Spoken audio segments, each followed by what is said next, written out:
He peleado la batalla, mi partida se acerca ya. He guardado la fe en Dios, mi carrera llegó al final. Oigo una voz desde el cielo que me invita a morar allá para estar con Él.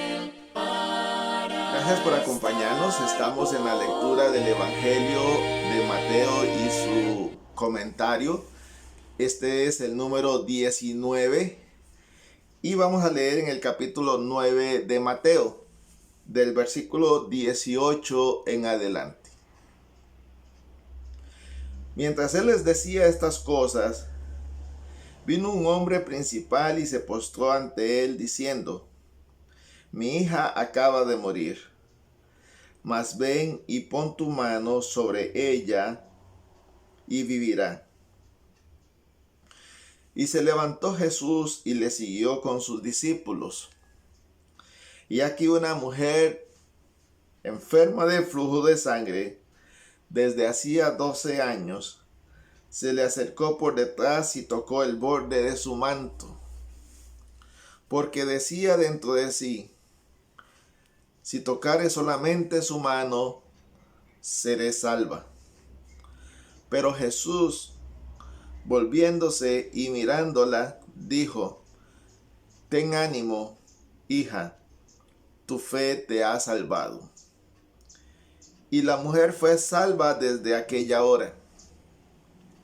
Al entrar Jesús en la casa del principal, viendo a los que tocaban flautas y la gente que hacía alboroto, les dijo: Apartaos, porque la niña no está muerta, sino duerme. Y se burlaron de él. Pero cuando la gente había sido echada fuera, entró y tomó de la mano a la niña, y ella se levantó. Y se difundió la fama de esto por toda aquella tierra. Pasando Jesús de allí, le siguieron 2 ciegos, dando voces y diciendo: Ten misericordia de nosotros, hijos de David. Y llegando a la casa, vinieron a él los ciegos. Y Jesús les dijo: ¿Creéis que puedo hacer esto?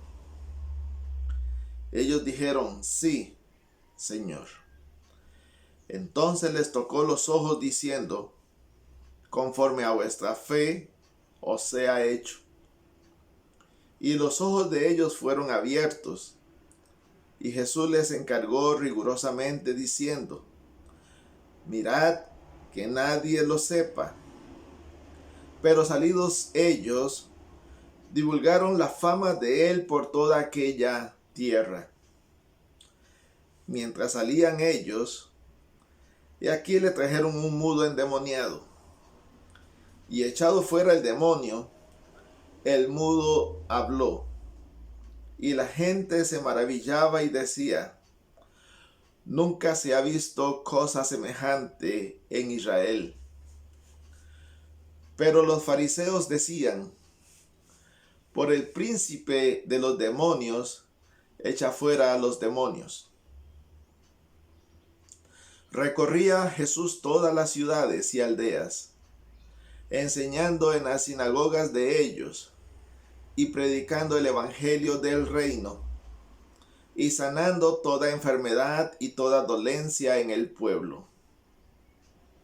Y al ver las multitudes tuvo compasión de ellas, porque estaban desamparadas y dispersas, como ovejas que no tienen pastor. Entonces dijo a sus discípulos: A la verdad la mies es mucha, mas los obreros pocos. Rogad pues al Señor de la mies que envíe obreros a sus mies. Que Dios les bendiga. La lectura inicia con la llegada de un principal. Este principal se refiere a una persona que está encargada de la administración de la sinagoga.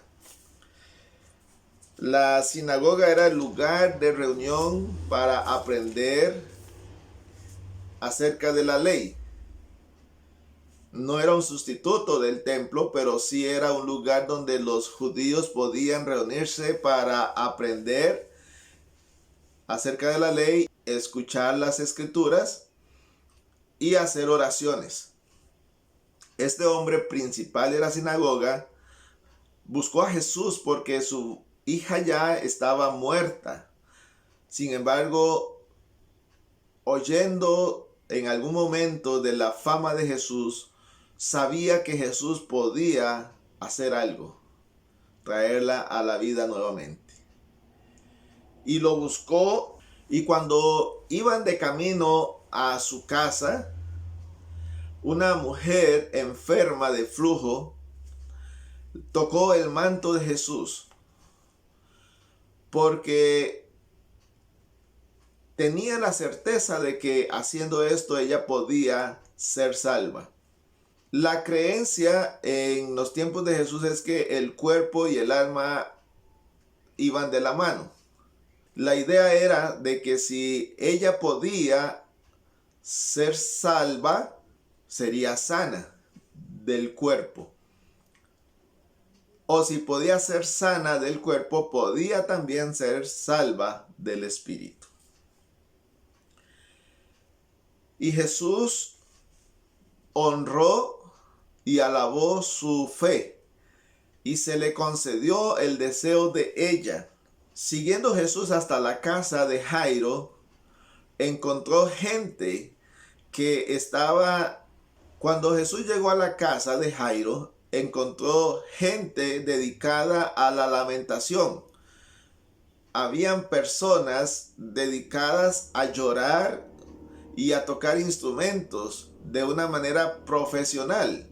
A estas personas se les buscaba en momentos de los funerales para que a través del llanto y de el sonido de instrumentos con melodías quejosas pudiera aumentar la tristeza de los que estaban viviendo el duelo. Y Jesús les dijo que salieran de la casa porque la niña no estaba muerta, sino que dormía. A lo cual produjo la burla de las personas. Pero Jesús levantó a la niña tomándola de la mano.